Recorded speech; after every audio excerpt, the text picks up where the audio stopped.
I'll be serving today as the acting chairman for this morning's MDTA board meeting, so I hereby call the meeting to order. I do want to pass along Secretary/Chairman Slater's regrets. He is otherwise occupied in a couple other opportunities he has to take advantage of today, but he does look forward to attending the next meeting. I do want to note that today's meeting is the first time that we've met in person since October of 2020, and we met at Colonel Anderson's shop over there, and it was a great, thanks for hosting us over there, but we're all back together again. It's great to see the whole team, so it's a lot of fun. And I see we have the Colonel here to keep us all in order today, so we appreciate you being here. Before I start, I would like to thank Natalie, Ebony, and the entire team for putting all this together as they do every month. This time it's a little bit more of a challenge because it's the virtual in-person in the boardroom for the first time.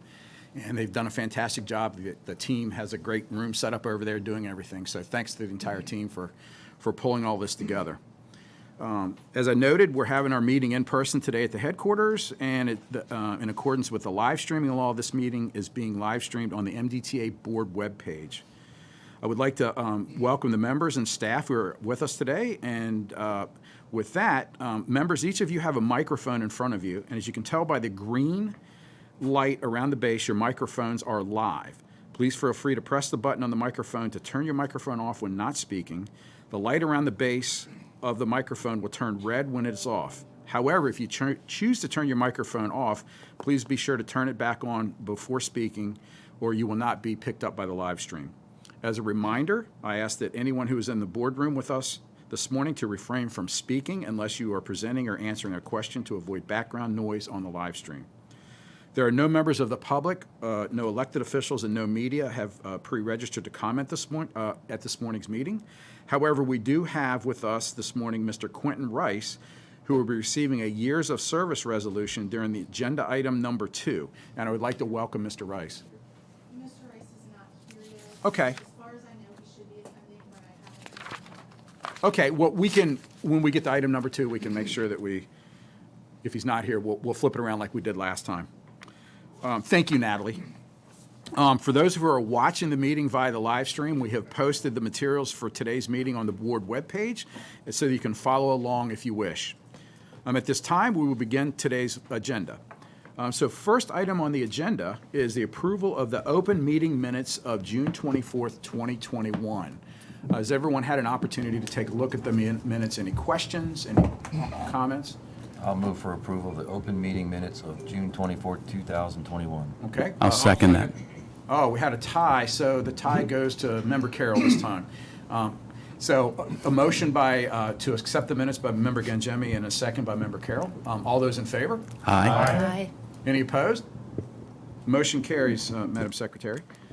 Okay, so Mr. Rice is not with us at this time, so we will hold off on item number 2, and we'll jump right to approval. Agenda item number 3, sorry about that. It's an approval item for contract. It's contract J01 P16000013, Net App Storage Equipment. And we have Ms. Donna DeCerbo here to present today. So Donna, the floor is yours. Good morning, everyone.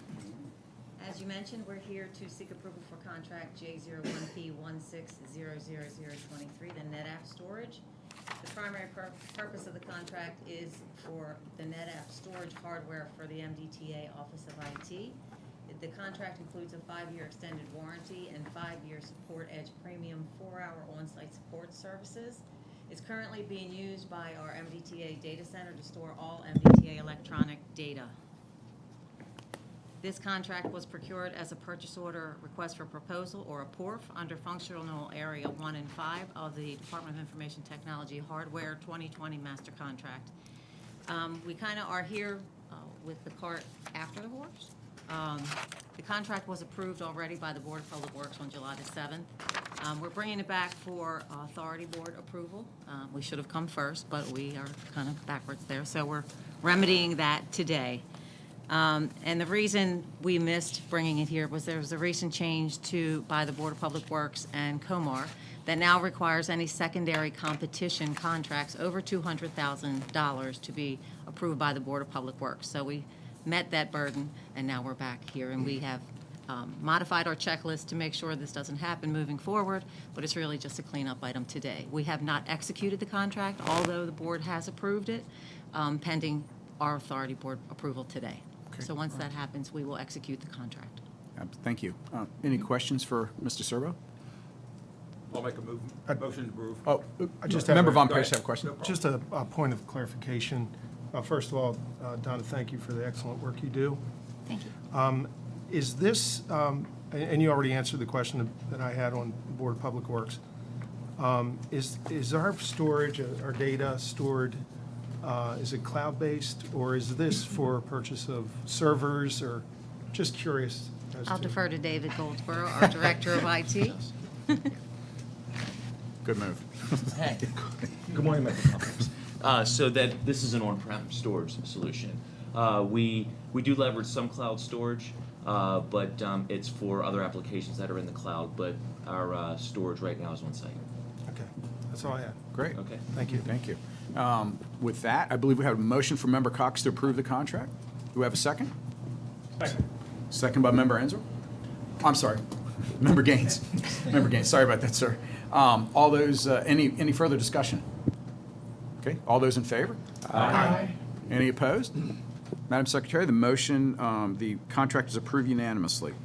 Thank you. Next up, item number 4 will be an update on third-generation electronic toll collection system, transition, current operations, and a revenue update. And we have Executive Director Jim Ports and Chief Operating Officer Mr. Will Pines. So, gentlemen, the floor is yours. Yes, thank you, Mr. Chairman. So I just wanted to let everybody know, Deb would normally do the financials, obviously, but she was actually scheduled to be on vacation, but her dad passed away, and so she's off in bereavement. So we'll be handling that for her today. Let's just go down to the slide where you see the graph of the traffic. You may recall Deb's talked about this several times. There's one thing that we could not control was the traffic, right, as far as revenue goes. We did have our predictions. You can see those from the blue lines and the red lines here, but you can see the dotted line is where our predictions were, right? And you can see that we're starting to overperform from our regular forecast, which is a good sign, okay?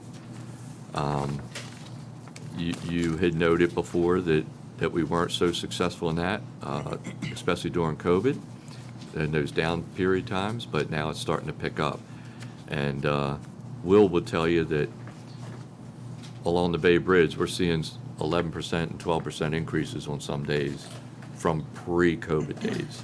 So we're seeing a lot more traffic pick up as we move forward. The next slide, which is the forecast versus actual cash basis.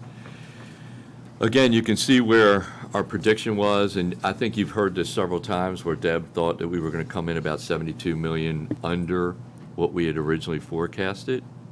And the actual revenue, 90.9 under the forecast. However, we did meet our debt coverage. You heard Deb say that we were probably going to come in at 2.3 by the end of the year. And guess what? We came in at 2.3 at the end of the year. So obviously when you're forecasting early on, it's a little more difficult to get the numbers exactly right. As we continue to forecast and update our forecast, she was dead on. I think the other good news about this is if you look towards the bottom here, we see the accrual basis, and except for the video tolls, we actually exceeded our forecast by $5.1 million, which is just phenomenal. So even though this year, again, or actually I guess last year, we were tight on our forecast and concerned about meeting our financial goals. This year should be much better. And also, I guess we should say that, you know, the decision that we made to go live on April 29th, you might recall that I said that was a difficult decision because the vendors were saying they were not ready. But we really literally had to force our hand to manage to make our forecast, our financial forecast. And I believe that had we not made that decision to push them to an actual start date of April 29th, we probably would not have made our financial forecast. Now, we also mentioned at that time that by forcing our hand, that we were going to have to do some cleanup on the software side, and that, as Pete Ryan used to say, that you can't wait till 100% of a system to be ready, because it'll never be ready. So you go with 80%. We were probably going a little less than 80, but again, the decision was made so we can make our financial forecast. And I think at the end of the day, it was a good a good decision, although we have our challenges with the vendors on some of the operating side. And so we'll continue that. Now, we'll get into a little bit more of that as he goes on. And then if you go to the next slide, revenue actual versus official forecast, you can see those numbers that I just talked about, where we were under for last year, and we expect to be over for this year. With that, I'll turn it over to Will. He's going to get into the backlog and some of the operational challenges we have with the 3G program, and take it away. Actually, Will. just one Oh, go ahead. question. If can you just explain that a little further? Because we went live earlier, and you're saying that was a good thing to help us meet the forecast. Why wouldn't we have made it if we hadn't gone live? Because it actually resulted in less revenue during that interim period because we had to have the cut off. So when we decided to pause, as we started to go live, we started pushing the vendors to get the NOTDs out and the other get the other revenue in, and so that decision to make sure we push them to get that revenue as quickly as possible is what helped us meet that forecast. Okay, thanks. I'm sorry, Member Ardinger, I also had a question about the revenue actual versus forecast. So if you look at the forecast versus Let me get to actual- that slide. Okay. Hold on. Oh, there we go. Okay, so if you look at the forecast versus actual, and this is cash basis, it looks like we came in, the difference was 18.9, if I'm looking at this correctly, of what we thought we were going to. The forecast was 72, we came in at, was under 90.9, so we were under 18.9. Then we go down to the accrual basis, and I'm looking, and now taking into accrual, it's 5.1, but there's still a difference of 13.8. Do we still think that's a timing difference, that we're gonna pick up that additional 13.8 from our forecast? Or am I looking at this incorrectly? So I think we do things on the cash basis, Okay, and so really that's where we are. okay, I think what Deb was trying to show here is if we did it on the accrual basis, that we would be much better off. okay. And so I So- probably had to defer to Deb to get more involved with that one, but Okay, yeah, I just wanna understand if that difference of, yeah, I'm sorry. that's okay. I got it. 18.9, is that just timing difference? And eventually, we think we're going to recoup that? I'm actually not sure of Okay, that. I'll be that's honest fine. with you, I'm not sure. Yeah. Will, do you? One thing I can say is that what Deb and I have both presented, and it's kind of ties to the next slide about backlog, is that it was always understood that we were going to be behind with backlog processing in FY21, and that delta from us, the processing lag, would be made up in FY22. So it kind of increased where we would end in FY22, and that's actually the first bullet here, is that we still do, based on our processing rate to date, we still are expecting to, as you say, make it up in FY22. So I don't see, at this point, we're actually projecting to end, I call it late spring, early summer, but certainly before the end of the year. We're on course processing some backlog transactions on the IAG side. So for out of state, all the business rules and working with them is in place now. We're working internally within the state of Maryland customers.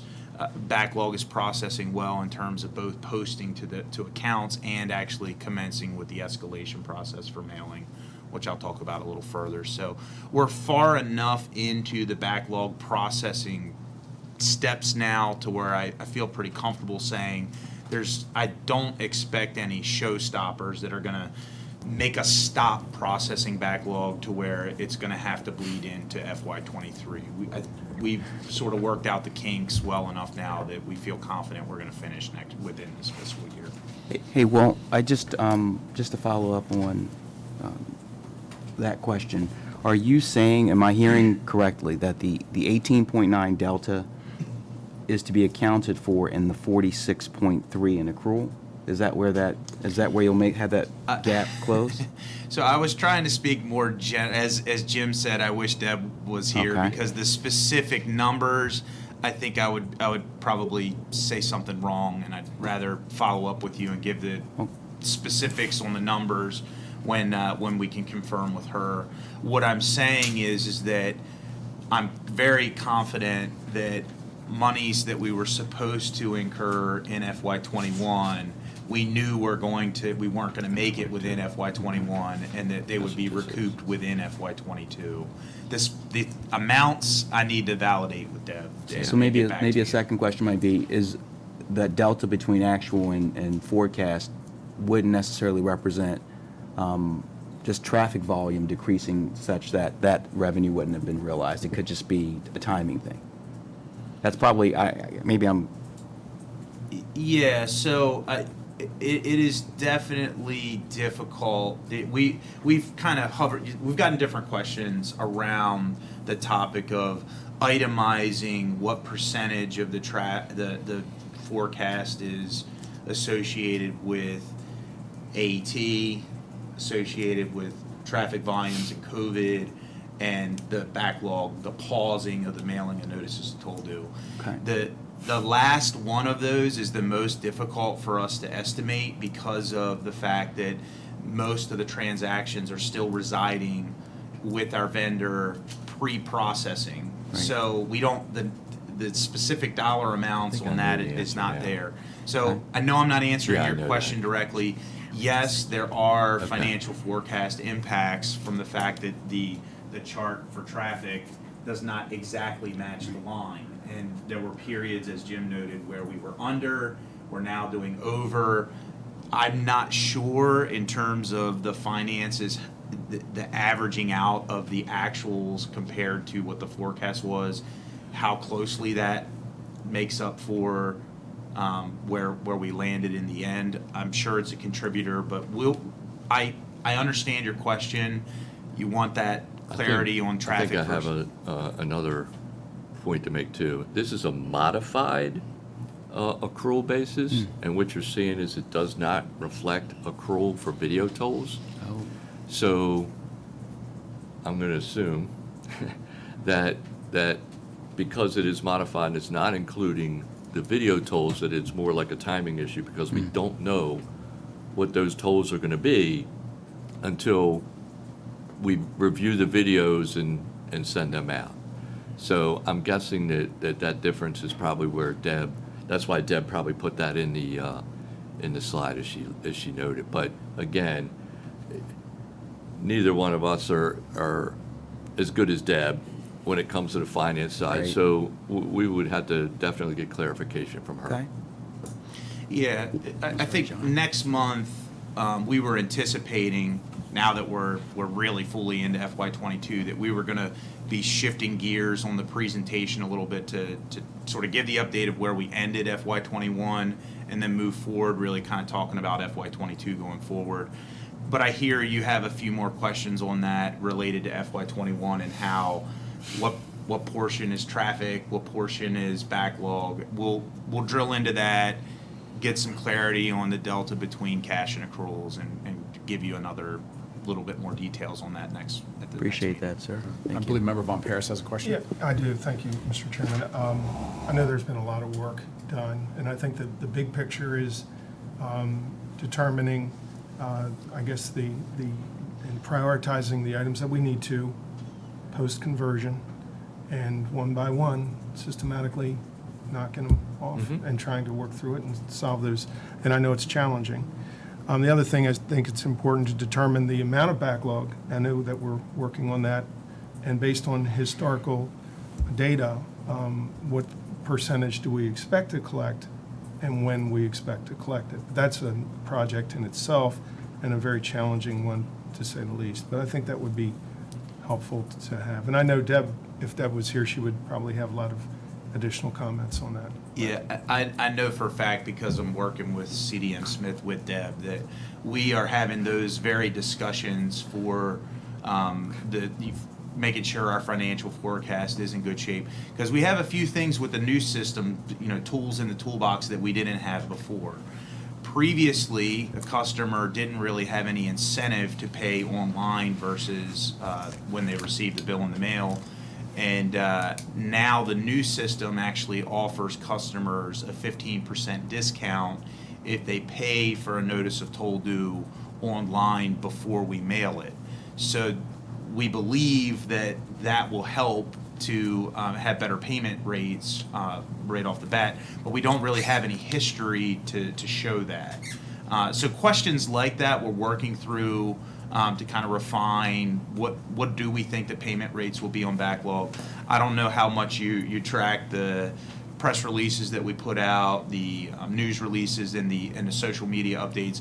We are on a regular basis, weekly, several times a week even, putting out reminders to customers that they should be making their payments online to receive those early payment discounts. But we do need a little bit of metrics to really validate where those payment rates are going to land with some of the new tools, like pay by plate, for example. Of course, as we migrated to all electronic tolling and we start the backlog mailing, we expect more customers will convert to Easy Pass just to not deal with the hassle of the mail that they're going to receive. Thank you very much. Any other questions on that, on the transition portion? So, just one question on that, but on the NOTDs that have been sent, is our collectability consistent with what our projections were? Is it overachieving, underachieving? So the notices of toll due, the NOTDs, we actually I have a slide on that, but I'll jump ahead a little bit. So we've posted about 9 million of them online, but that they can make web payments on, but we've just commenced actually physically mailing them out of the mail house on July 26th of this week on Monday. So, and right now we're just doing control runs. The mailings that we did, that we've done to date, have primarily been citation backlog for notices of toll due that were generated prior to the transition. So it's complicated on where we are with mailings and escalations, because there's what happened before, transitioning over the old notices, getting those current, and now we're working full on in the mail house with current transactions and backlog processing.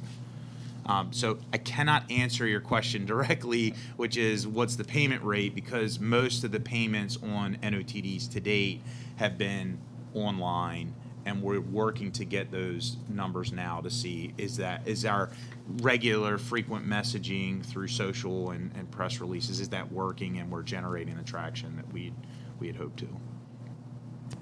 Any other transition questions? Okay, hearing none, with the board's indulgence, with Mr. Rice being here, maybe we can have Executive Director do Mr. Rice, welcome, the employee recognition, and then we'll pop back to Will. Okay. Would you like me to step away and him?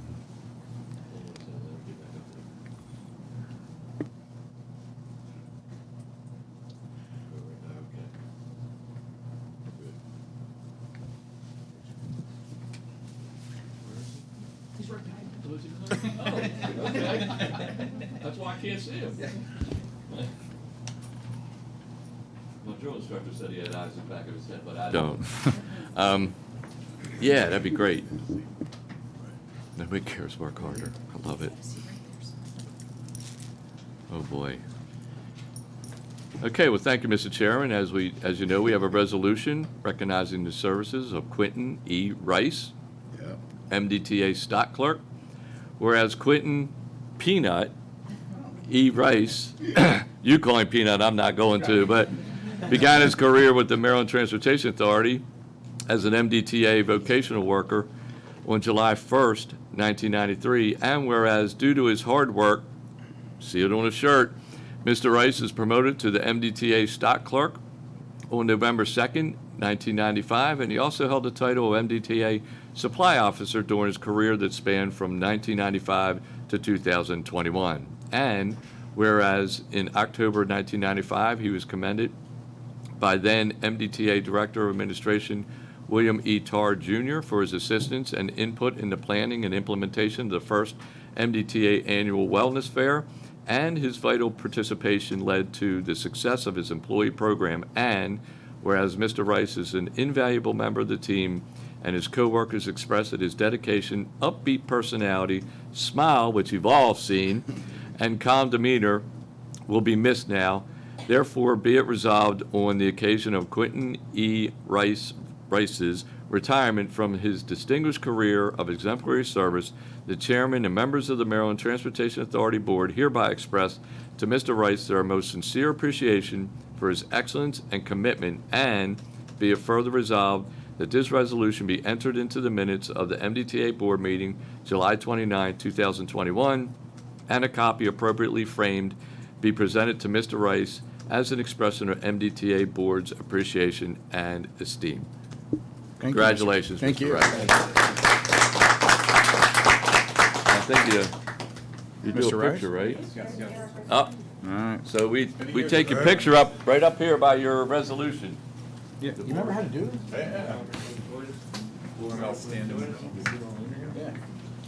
You get to hold the hardware.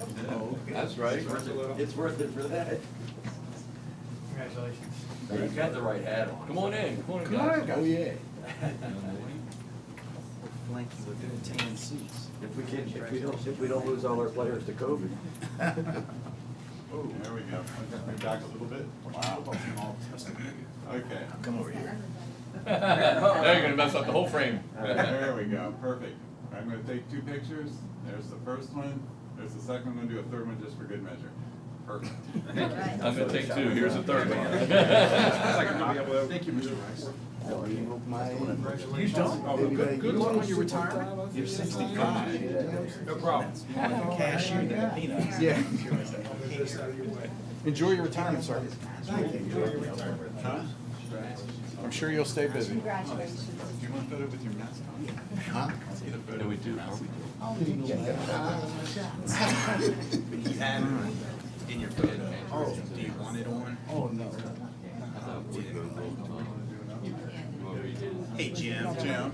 He'd like another photo. He had his mask on. Oh, sure. So you gotta have it on.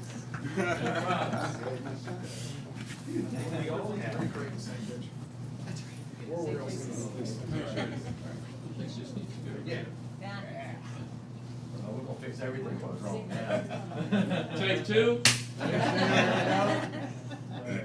Okay, on three. Ready? 1 and 2 and 3. Gonna take another just like that. You know, I'm gonna do another. Here we go. Perfect. All right. Congratulations again. Thanks, bud. All right.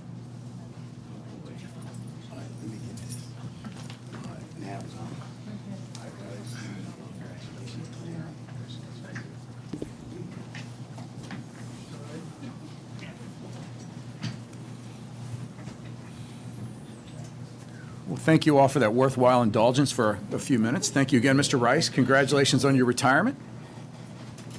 We still have a couple more. Oh, I know. Yeah, we're Okay. going to go back. So Will is now back for the second No, no, and no. third portion. We have a couple more resolutions. Oh, you have more resolutions? Oh, I thought we only had one. Okay. Yeah, so, Oh, complete break. yeah. Think? Should I? It's up to you. Tell me. Okay, all right. So, So we have a few more resolutions. I'm going to read the next one because it's actually pretty special. Colonel Woodrow Jerry Jones. Now, nobody calls him Woodrow as far as I know. He's always been known as Jerry.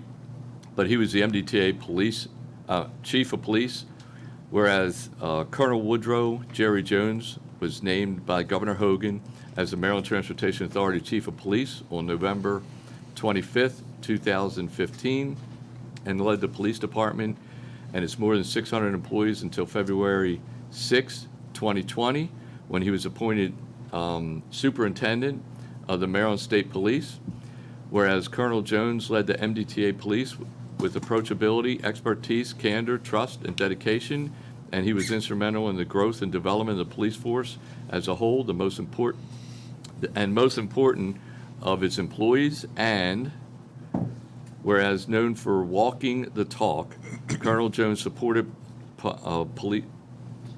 policies and ideals that put people first, created a health and wellness unit, invested in the future through agency-wide leadership training and improved communication not only among his officers but between the MDTA civilian and sworn teams. Can't find my, there we go. Whereas his colleagues and co-workers are grateful for his efforts as chief of police, commend him for his leadership, and thank him for his thoughtfulness, humor, friendship, and lasting impacts across MDTA now.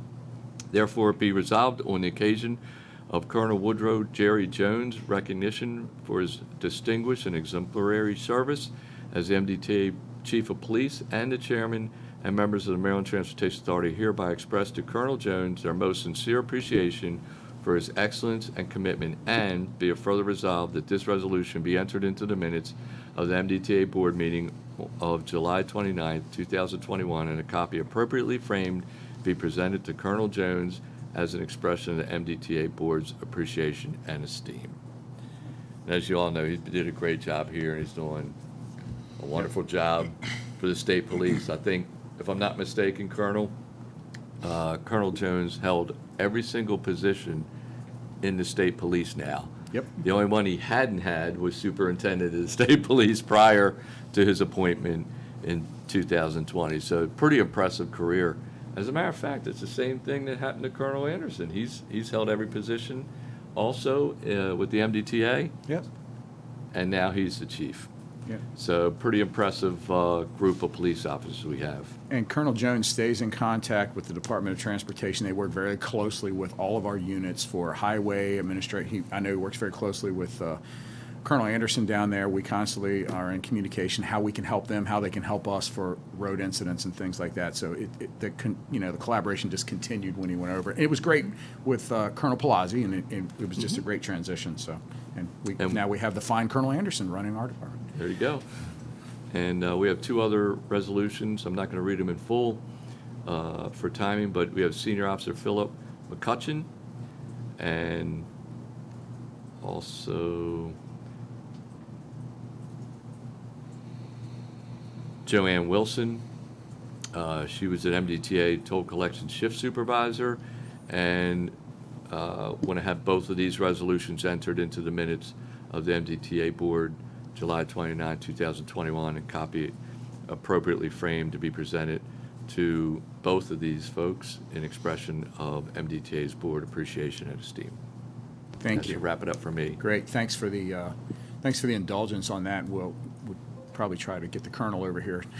And it's black. That would be great.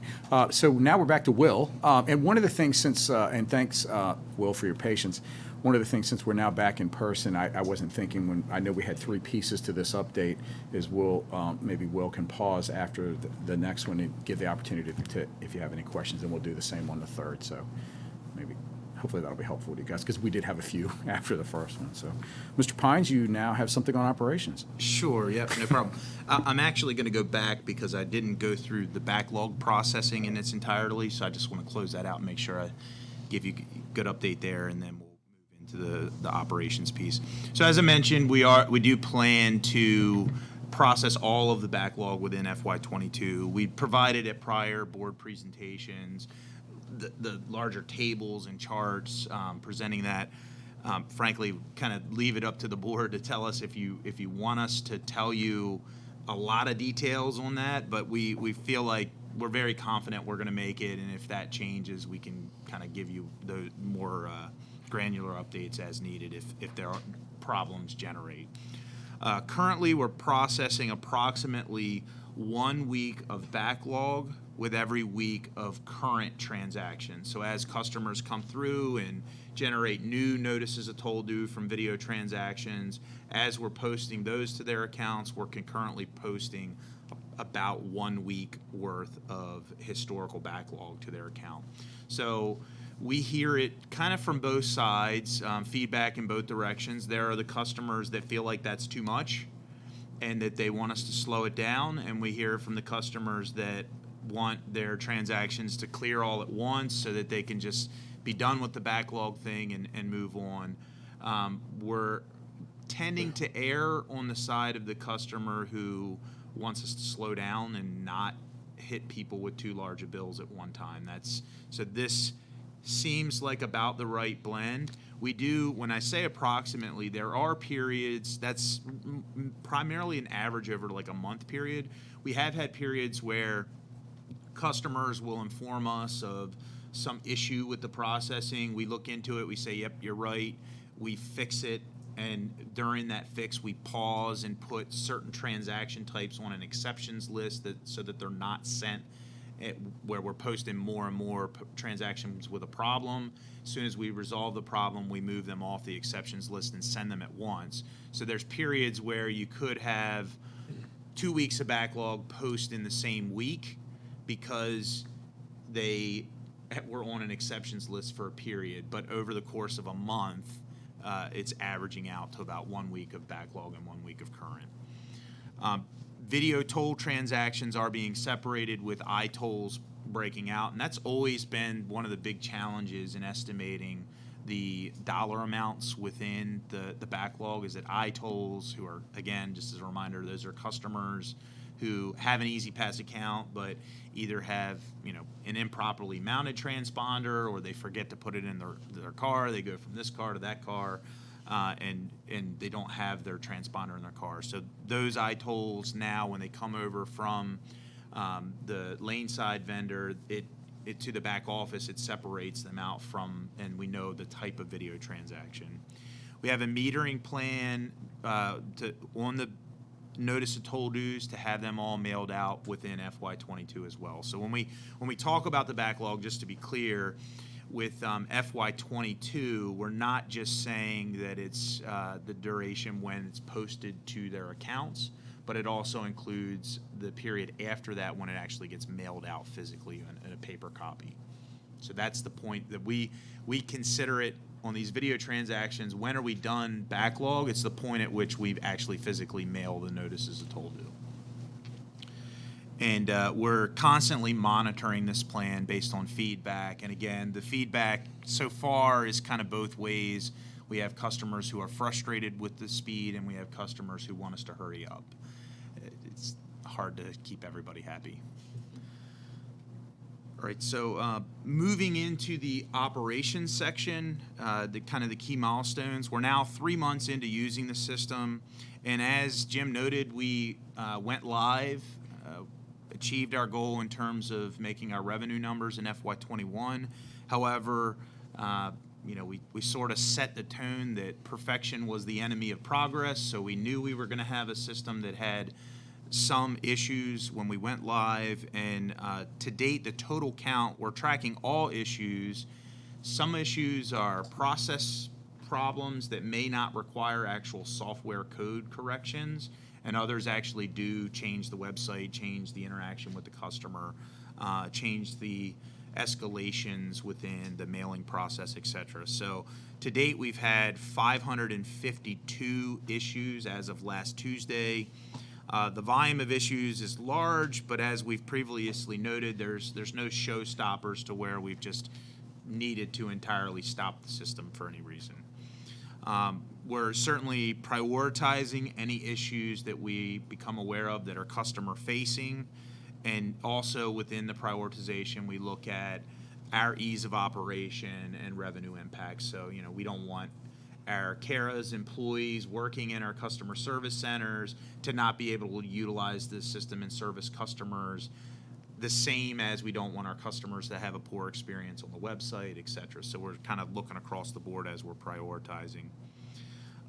We do expect, right now, as I mentioned, we're doing control runs on the notices of toll due. So as more of those go out, we're certainly going to hear feedback and complaints from customers, and we do expect as that escalation process really ramps up in full gear, more issues will be identified. So that 552 number it's going to be updated, and we're going to keep closing out things as we find them.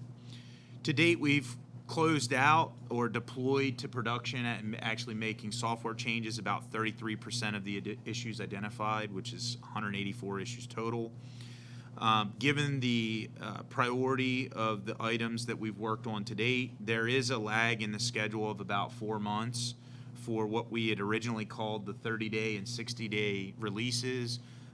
We will probably continue to utilize that language because it shows up in a lot of places, but obviously we're beyond 30 and 60 days at this point. That 4-month, as we look forward, we do have to get this contract corrected to deal with issues like the contracts were not laid out initially for the transaction volumes based on an all electronic tolling environment.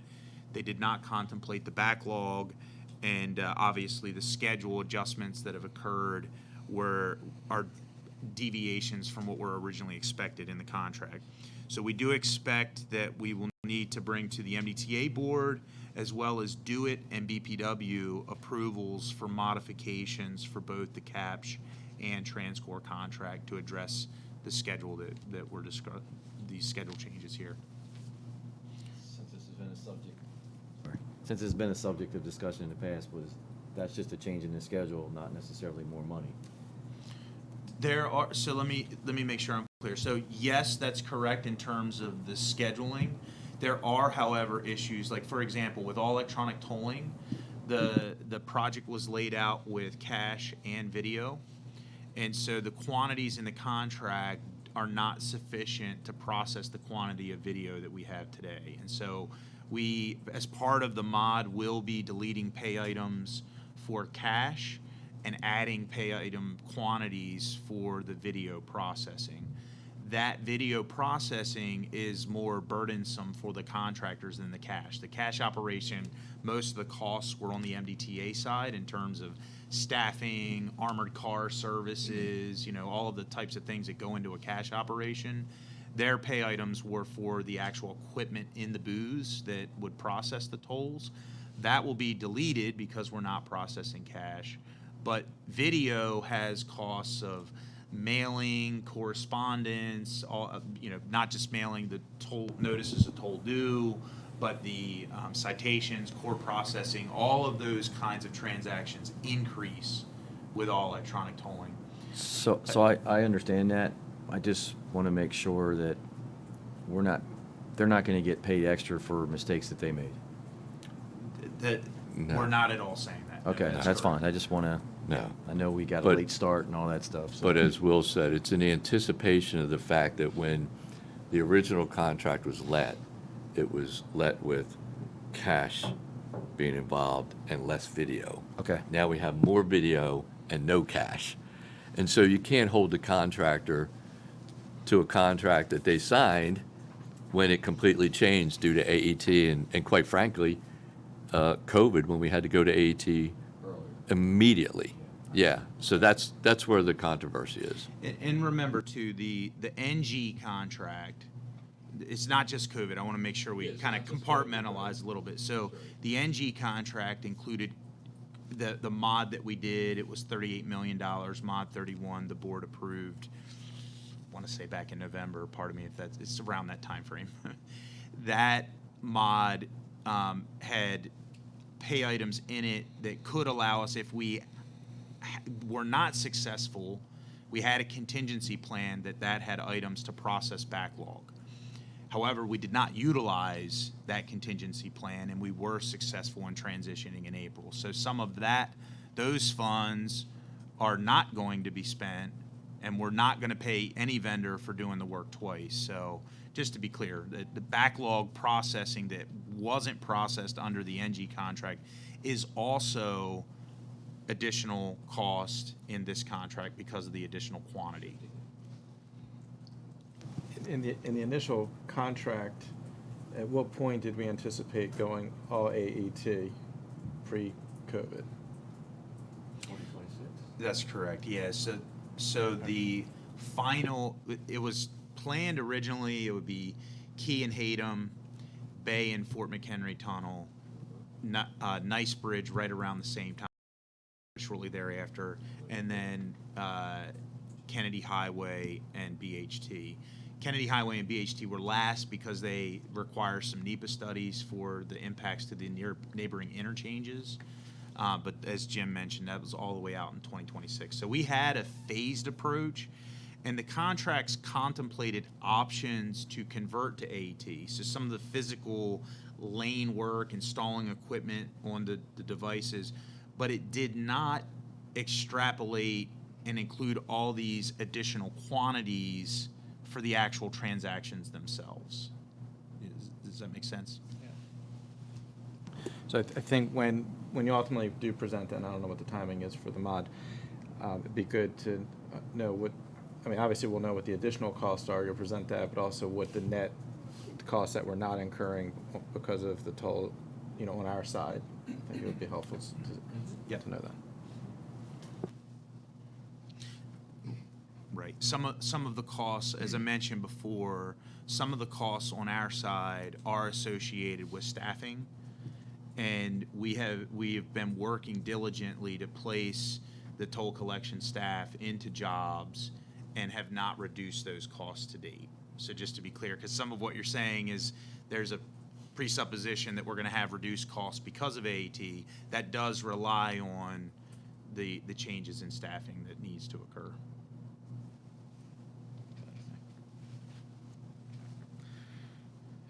Okay, kind of going through the next slide on some of the key focus areas. We continue to close out the artifacts and documentation to allow us to get to system acceptance.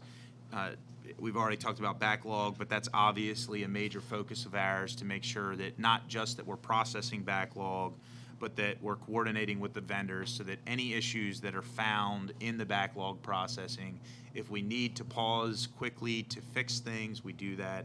So that's an ongoing daily interaction to monitor and triage and resolve issues. We're ensuring that proper information from the lane side is going to the back office to make sure that customers are told correctly. And any issues that are found, we're making sure that we make those fixes as quickly as possible and credit customers whenever applicable. We always err on the side of the customer. If we find a toll rate issue where we undercharge somebody, we do not do a correction to make up for the delta typically that would make us whole. We tend to leave that alone. And in cases where we overcharge, we credit them for the overcharge. So that's our working practice to make sure that we treat our customers fairly and make them whole whenever we do have mistakes.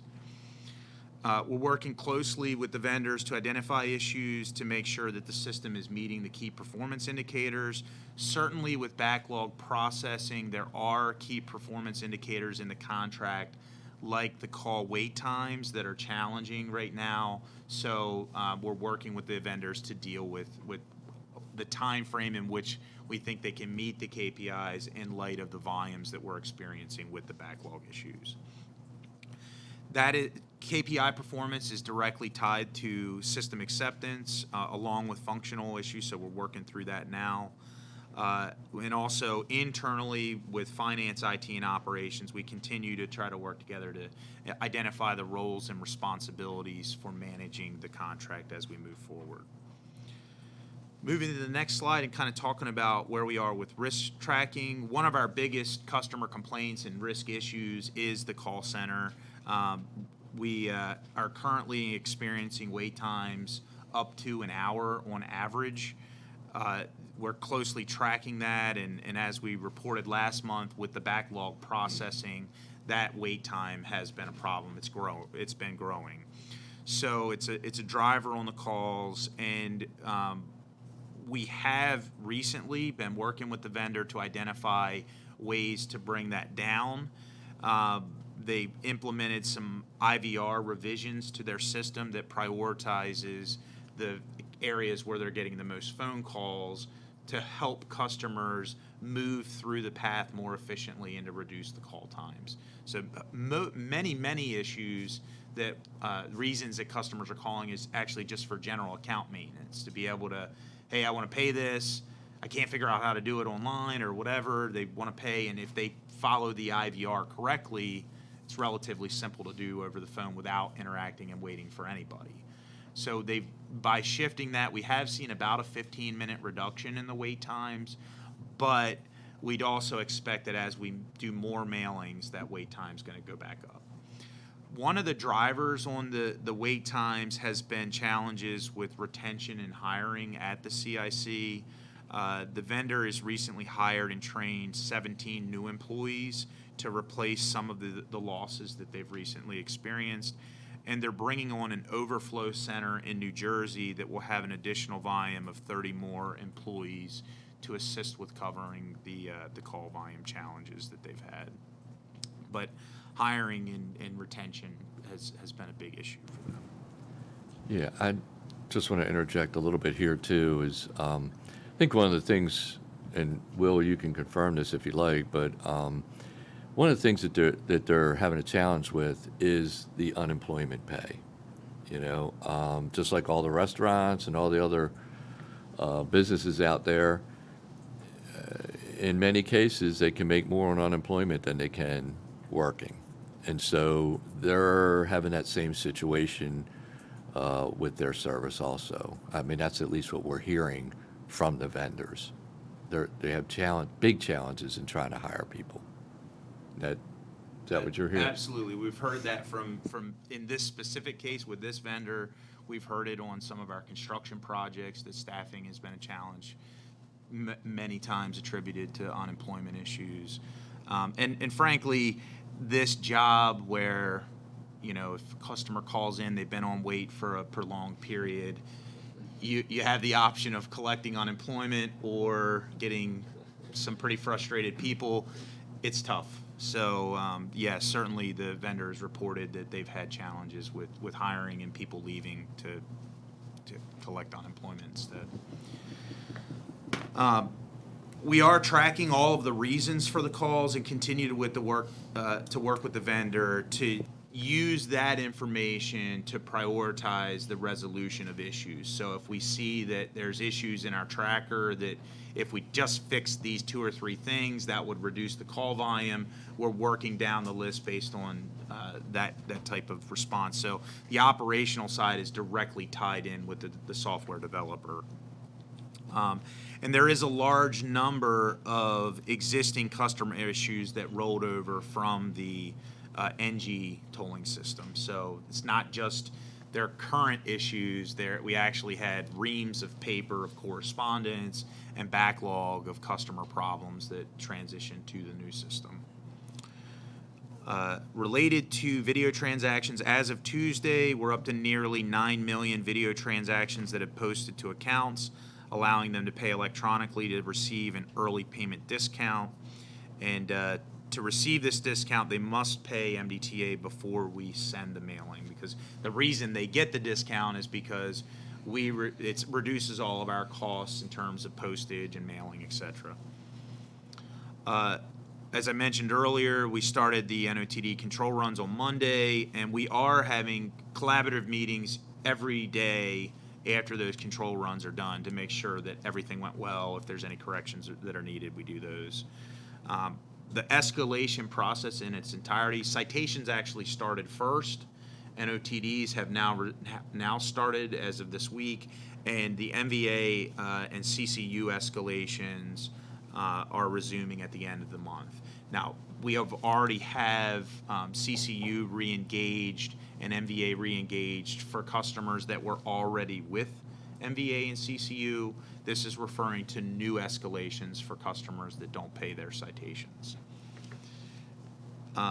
And lastly, we just continue to work through the NOTD and citation image quality issues. We've enhanced the size of the images on the mailing and also have improved at one test location the additional lighting and are working with the vendor on options on that.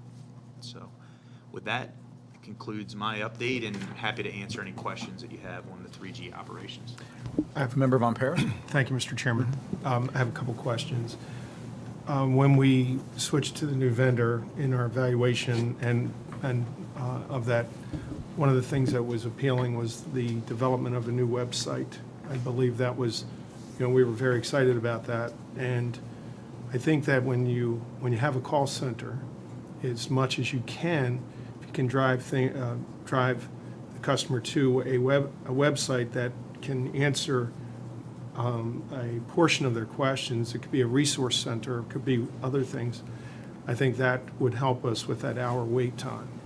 And I guess we're looking at that, but I think certainly we know that, I think all of us feel an hour is unacceptable, but we're in a different environment, and there are reasons why we're, conversion and other things, as Jim mentioned. But I do feel that we should take a look, and I'm wondering how we're doing in the development, or I guess TransCore is doing in the development, the or reconfiguration of the website to address some of these issues that we're having and to provide better customer care. Let me go ahead. So there's two things with regard to the website. So there's the MDTA website, which is like the focus. It's Drive Easy Maryland. That's the one we were talking about. We were so excited about because that's ours, and it's driving more people to Easy Pass and pay by plate and those things. And it's pretty much the first customer focusing that they're going to see. So that's one website. The other website is the one that TransCore has, which you're also asking about. That website did not really go through us as much as the other website that I'm talking about. And we have had several meetings with TransCore about increasing the ability of that website to be more customer focused. They had this little plus sign down in the right-hand corner, which no one intuitively would go to.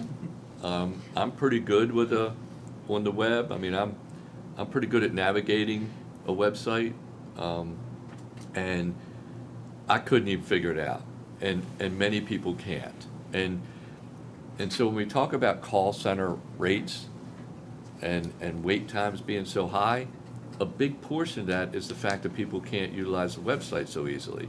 And so we explained that to the president of the company, to the top managers that are on this project. We said, at first they were pushing back, saying that, their website's used by other. You're getting these calls because people can't utilize the website correctly. If you make it easier with drop downs and make it easier to input the information, you won't get so many calls, and your call volumes will come down, and of course the times will too. So it finally got through to them that hey, you guys are right, and I'll let Will talk about some of the nuts and bolts because he's a little closer to it on a day-to-day basis than I am, obviously. I mean, I know an awful lot about it, but I know he knows more. So, Will, I mean, you can give him some examples. Yeah, I would just add that Jim talked about the plus sign for adding a credit card. There's on the website there's an option to update your existing credit card, and that has one location that you would click, and then adding a new credit card has a separate location that's not as easy to find, and so customers will complain that, hey, your website doesn't give me the option to add a credit card. When they click on the update credit card, that's intended to be if you're a customer and you have the same credit card number, but the expiration date has changed. You go in and update it, and you're done, right? That they have that streamlined option, but the adding a new card, if you get a new card, it's not as intuitive. So we've highlighted that to them. I will say though that the predominant reason that we're getting calls right now is associated with backlog.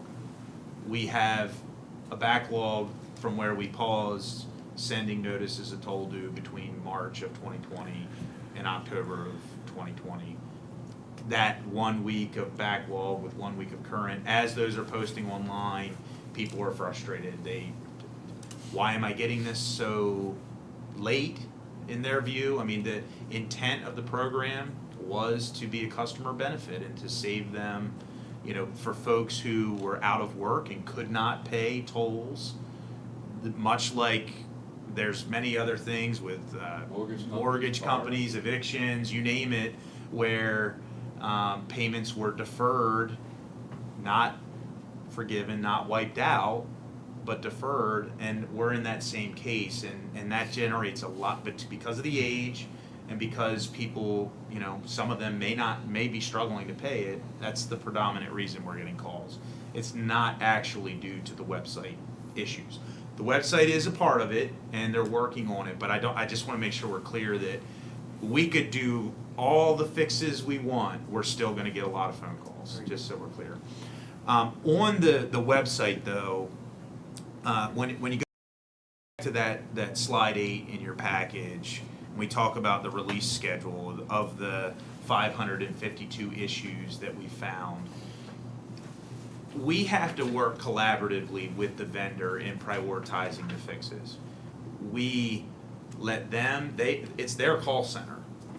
They're the ones that, they're offering overtime to their employees, and we're not paying a single red cent more to fix issues that they have at the call center because of issues that their system has. So they know that.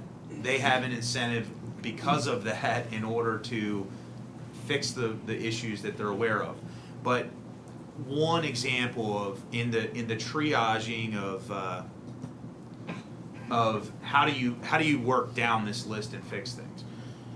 One example is if you're working within, if you think about code, software code, there can be different modules, and you kind of segment out everything. If you're fixing something related to the credit card, right, you want to take all known issues and work on that area of the code at one time, which means higher priority things are getting done at the same time with some lower priorities.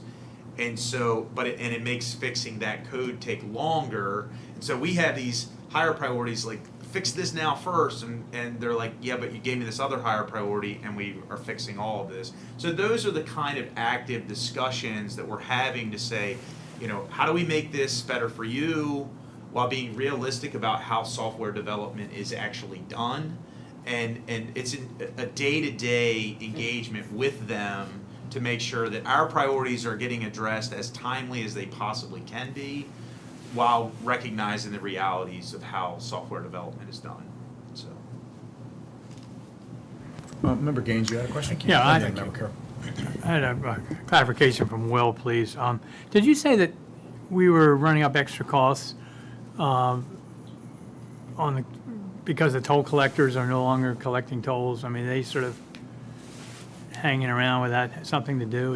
Did I I hear that did from? not say that. Oh, I know you didn't say that. That's my interpretation of what you said. but I am saying that with all electronic tolling, in order for all electronic tolling to reduce the agency costs, there are assumptions that the staffing level for cash collection would be reduced. Now It hasn't been, you're saying, though. It has been. I'm going to throw out a few numbers that are pretty close to correct. Give me some order of magnitude leeway here, but I'm going off of memory. When we announced that we were going to be permanent with all electronic tolling in August of 2020, we had around 124 toll collectors at that time, and then I want to say like 40-some contractual employees. All of the contractuals are no Right. longer working on anything with MDTA. We've reduced the number of toll collectors through job placement and attrition down to 53 employees today. But that 53 all through the pandemic, they were assisting us with doing building screenings. So Right. if you come into one of our AOCs, you got to take temperature checks and make sure people don't have symptoms. So they were doing that up until the lifting of the mandates that were in place. But now we've moved on toll collectors to assist with other business needs, such as with our document retention policy, we have shredding that they can do, we have scanning of documents that they can do. We've put them, actually several employees are stationed at the CIC assisting. One of the areas that we've gotten complaints is about transponder fulfillments. They're assisting right now with helping TransCore get as many mailings out as we can. So we're being as productive as we can be with that staff. But we obviously, with all electronic tolling, there is the assumption that we will reduce our staffing costs over time. Right, so they're helping with customer service issues that Correct. come up. Well, that's good. I mean, we've been working for 2 or 3 years to transition the toll collectors into permanent positions. And I think if the ones that are left haven't found one, I don't know if they're going to find one here. Maybe not, but at some point you got to fish or cut bait. At some point. We're still actively trying to get Yeah. everyone placed in a job. I where mean, we had can, classes but, for them. We went out you know, to see. I mean, we were doing. It's We certainly, really bent over backwards to find anything we could it's that they would certainly grab a been hold of. communicated with the toll collection staff that Right. with all electronic tolling, there would no longer be a need for cash toll collectors. That has been very clearly Right. communicated. But the specific approach to whether that be job placement or an option more similar to what you're suggesting, that is still being Right. resolved. Member Carroll, I believe you had a question? Well, is there an opportunity in the frame-up with the NOTDs sent out to help alleviate the call volume? And admittedly, I've not seen the NOTD, but could you, in that notice, say something or write something pretty bold, like, this is a delayed, not a new toll, this was a benefit based on the pandemic, so that would give some frame-up and context to the consumer when they got the notice, and that may alleviate the complaint or the backlog call to some degree, because you're plainly spelling out that this is something that's not new, it was delayed, it was a pandemic benefit that the state of Maryland afforded you, something to that effect. Could that be done? Possibly. It's not an idea that we've discussed with the vendor. I'd had to talk to them about it. I'm not sure on segregating current transactions that were not part of backlog versus backlog. And I'm sure they're clever. They could figure out the date and have Right. if-then statements to tell them if Right. it's backlog or not. The only thing I'll say to that is many notices of toll due, I think I said 9 million, have already posted. So that ship sailed on those. But it is an idea that we haven't discussed, frankly. As far as changing the NOTD, probably not. We have discussed putting in a buck slip of some time, which is a half slip of paper. As Will said, you're getting current and post, so we'd have to cleverly word it. But we've been trying to do everything we can to communicate with customers prior to, through the press, through emails, through other venues, letters. But you also have the instance where people don't read this stuff. You don't say. Yeah, and so, even when we went out with the courtesy letters, I mean, it seemed like no one read them. That's what it seemed like. And including the press, by the way, because the press came to us and say, well, could you send us a copy of that? Because we don't, we didn't see it. And, well, no, we sent it to you too, but yeah, it's a challenge. MVA ran through that with that when they were doing Real ID and trying to get people in, and it seemed like nobody was paying attention. And then they sent it. They were getting questioned by the legislature. So what we did is we had them send it in a red envelope, important information, and people still didn't read it. But when the legislature started questioning the MVA administrator, she said, it's in a red envelope. Look at it.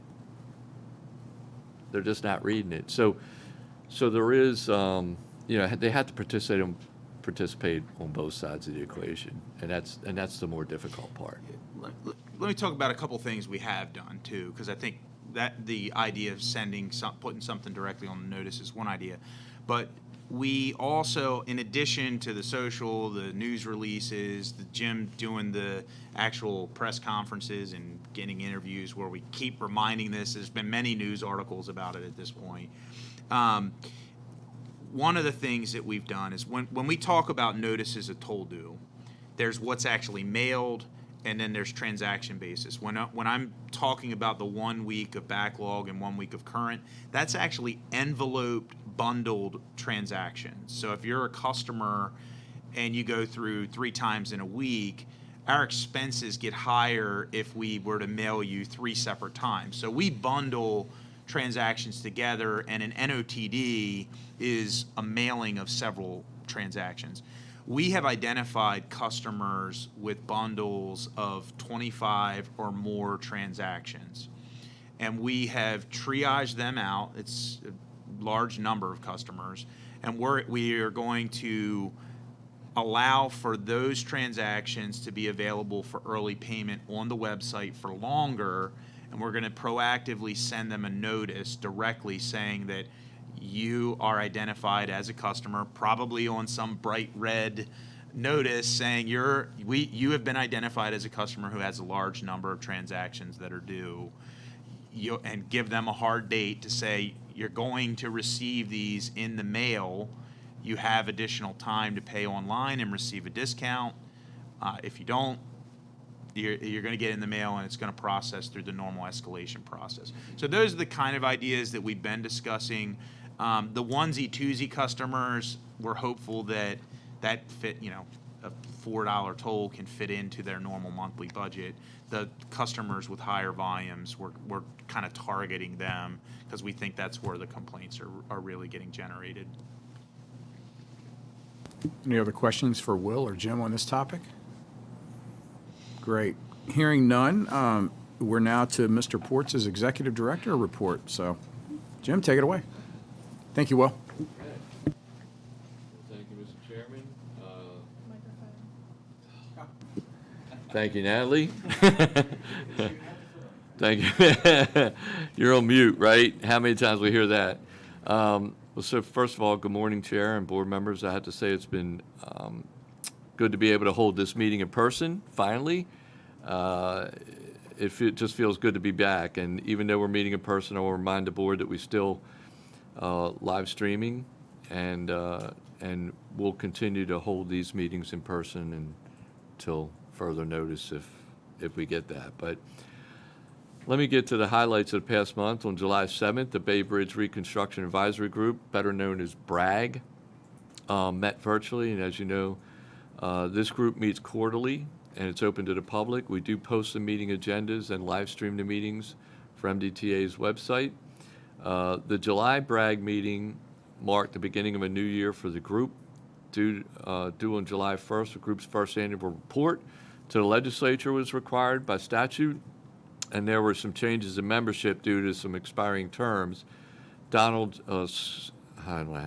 Schloss, I believe it is, was appointed to the BRAG to replace ongoing member Pat Lynch, outgoing member Pat Lynch, and the member Deleuze, Moran, and Wilson were all reappointed to the BRAG. Moran and Wilson were our commissioners in Queen Anne's County, so they're in charge of their appointment process, so that was pretty easy. The group voted to re-elect Tracy Schultz as chair and Barbara Hitchens as the vice chair. And on July 12th and 14th, we held public testimony sessions for Phase 1 South toll rate setting process, which I'm sure you're all very well aware of because you were there. On July 12th, we held 2 in-person meetings, sessions in the afternoon and one in the evening in Rockville. And on July 4th, we held 2 call-in sessions, one in the afternoon, one in the evening. And I want to thank the board for their participation and for the public input. I also want to thank our staff, Carl over here, who did a great job of pulling all this stuff together, as he always does. So kudos to everybody. And he's still pulling all that information on the comments. For the in-person session, 18 individuals provided public testimony, 3 of whom were elected officials. 1 individual who provided public testimony also provided one-on-one testimony to a court reporter, and 1 individual provided voicemail testimony. For the virtual sessions, 13 individuals provided public testimony and 11 individuals provided voicemail testimony. 4 of the voicemail testimonies were provided by the same people that provided verbal public testimony. And I want to remind everybody that the public comment period continues through August 12th. Written and voicemail comments are still being accepted. Information on how you can still comment can be found on MDTA's website under ALB 270 toll setting information. Now, I've not reported a lot on our travel plazas, but in the past few weeks, I learned that something new that you may see at the toll plazas. There's new Maryland-themed offerings at the Chesapeake and Maryland houses. Products from local companies such as Burger Cookies, Phillips, Fisher's Popcorn, Old Bay Seasoning, and McCutcheon's are all available for purchase in the Imagined Deli and Company. Also, a wide variety of Maryland-themed merchandise is available, from flags and bags to clothing. The concessionaire has also partnered with vendors to sell officially licensed armed services merchandise, such as caps and shirts. Each product bears a hologram denoting approval by the specific branch of the U.S. military. So go get your Marine Corps stuff. That's my plug. That's off script, I know. The aim is to broaden customer appeal by selling a range of affordable as well as upscale products that appeal to all and support local companies. And we also have an exciting announcement for the board and public. Some may already have heard about it, but this year the public will have a chance to run or walk across MDTA's Chesapeake Bay Bridge as part of the Chesapeake Bay Run Walk scheduled for October 31st. I can see you in the background. Remember again, Jemmy, I'm hoping you run. The 10K Chesapeake Bay Bridge Run Walk is now organized by Corrigan Sports and will go over the eastbound span of the bridge from Anne Arundel County to Kent Island in Queen Anne's County and finish with a post-race party. As we continue to recognize MDTA's 50th anniversary for this month, I would like to spend a moment highlighting MDTA's 2 tunnel crossings, the Baltimore Harbor and the Fort McHenry Tunnel. The mile and 1.4 mile 4-lane harbor tunnel opening on November 1957, making it 64, I'm dyslexic now, 64 years old. Designated I-895 facility crosses under the Patapsco River and connects major north-south highways, many arterial routes in Baltimore City's industrial sections, including the tunnel and approach roadways. The facility is approximately 18.5 miles in length. When it opened to traffic in November of 1985, Fort McHenry Tunnel was the largest underwater highway tunnel as well as the widest vehicle tunnel built as an immersed tube method in the world. The 8-lane tunnel is nearly 1.4 miles long and connects the Locust Point and Canton areas of Baltimore, crossing under the Patapsco River just south of historic Fort McHenry. Including the tunnel and the approach roadways, the facility is approximately 10.3 miles in length. So a little bit of history for you, and with that, it wraps it up for me, Mr. Chairman. Thank you, sir. There were 2 things I didn't mention at the beginning, and this is our first meeting since the MDTA officially turned 50 years old on July the 1st. And so Lieutenant Governor Rutherford presented to Chairman Slater and Executive Director Ports a citation at the Board of Public Works on July the 7th, noting that event. Then there was an event that was at the transportation headquarters that involved the former secretaries as well as Executive Director Ports talking about the Maryland Department of Transportation's 50th birthday on the exact same day. So, and then the Board of Public Works allowed us to recognized, and they recognized several 50-year-plus MDOT-wide employees. So it was kind of a big 50th thing on the 7th, and the team here has done a great job of providing all that information. It was a good recognition. It was one of the times where they actually allowed people in person at the Board of Public Works. It was the first thing back, so Jim had the opportunity to be called down for a good reason to the Board of Public Works. He's been for other reasons, but, and then lastly, it's Thursday. It's beginning kind of like the kickoff of the Bay Bridge travel timeframe. And just a shout out to the team here, the communications team, leadership team, the police team, for the collaboration and the efforts in ramping up communication notifications on things that are happening around the Bay Bridge backups on both sides. What made me think of that is I believe it might be in everyone's inbox that there should be something stating that bad weather may delay or prevent two-way traffic going on the westbound span. So they've done things like that. They're ramping up the notifications a little bit more. So it's a great job of seeing, an issue and just kind of building on it and working collaboratively with the state highway, the state police, the transportation police, and DNR, that whole corridor there, just to make sure that travelers are aware. A lot of times there's not a lot that pleases people when they're stuck in traffic, but if they know what's going on and there's a crash or things like that. So fantastic job by the communications team and the whole leadership team of knocking that out and getting it out there. And for those of you out there in the general public, if you haven't had the opportunity, you can sign up for those alerts on the MDTA website. There's a couple different ways you can get them, email, text, and also there's the baseband. And Jim, I put a little prop here for Easy Pass here, so hopefully it's being beamed out across the thing. It was a Jim Ports. He didn't give me the idea, but I'm channeling Jim Ports from the front of the room here. With that, we've now reached the closed meeting session portion of our agenda. This closed session is scheduled for the board members and a designated staff. Per the Maryland Open Meetings Act, the MDTA Board will meet in closed session under the General Provisions Article, Sections 3-305B10.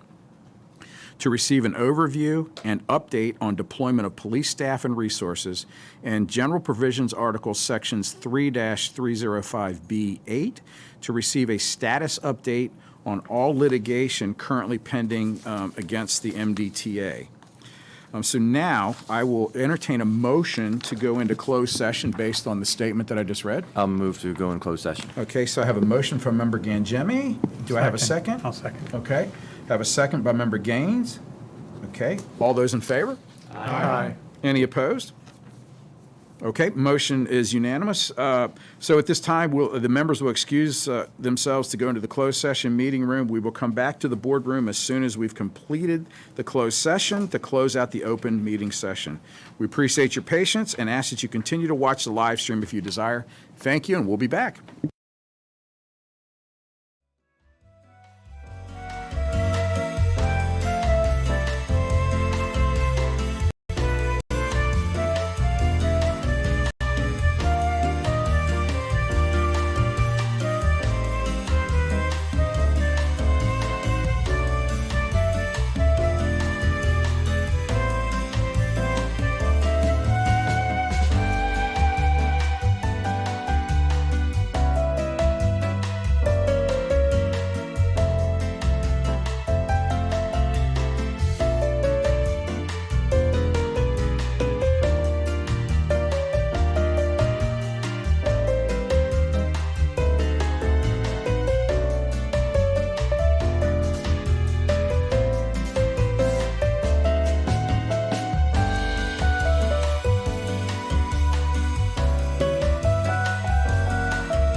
Doing a quick roll call here. We appear to have the entire group.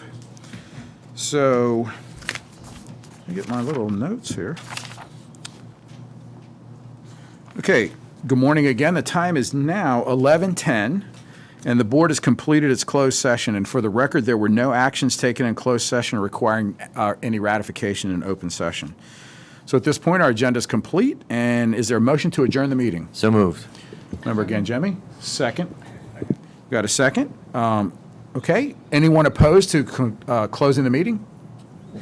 Hearing none, the MDTA board meeting is now officially closed at 11:10 a.m. Thank you all.